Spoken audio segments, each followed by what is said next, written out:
তো গাইস, বৃষ্টির দিনে খিচুড়ি খেতে কার না ভালো লাগে, সাথে যদি ডিম ভাজা হয় তাহলে তো কথাই নেই। ব্যস্ততার মধ্যে খুব অল্প সময়ে তাড়াতাড়ি বানিয়ে ফেলুন আমাদের এই ঝটপট খিচুড়ি। তো চলুন দেখে নেওয়া যাক কিভাবে বানানো যায় এই ঝটপট খিচুড়ি। আমি পরিমাণ মতো মুগ ডাল নিয়ে শুকনো খোলায় 2 থেকে 3 মিনিট ভেজে নিচ্ছি। আপনারা চাইলে অন্যান্য ডালেরও বানাতে পারেন, সেক্ষেত্রে ডাল ভাজার কোনো দরকার নেই। চালগুলো 2 থেকে 3 বার পরিষ্কার জলে ধুয়ে নিয়েছি। গ্যাসের অন্যদিকে প্রেসারে পরিমাণ মতো জল গরম করতে দিয়েছি।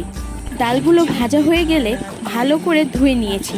এবারে কড়াইতে তেল গরম করে তার মধ্যে একে একে একটি গোটা এলাচ, পরিমাণ মতো কুচনো আদা, চেরা কাঁচা লঙ্কা, পাঁচফোড়ন দিয়ে সুন্দর একটা গন্ধ বেরিয়ে আসলে ধুয়ে রাখা চাল ও ডাল দিয়ে দিতে হবে।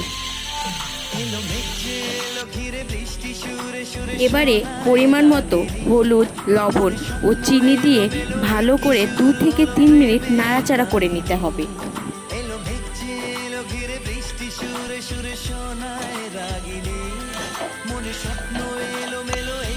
নাড়াচাড়া করার পর যে জলটা আমরা গরম করতে দিয়েছিলাম তার মধ্যে দিয়ে দিতে হবে। তাতে দিয়ে দিতে হবে 2 থেকে 3টে কাঁচা লঙ্কা এবং ভেজে রাখা জিরে গুঁড়ো। এবারে এটিকে ভালো করে মিশিয়ে প্রেসারের ঢাকনাটা বন্ধ করে দিন।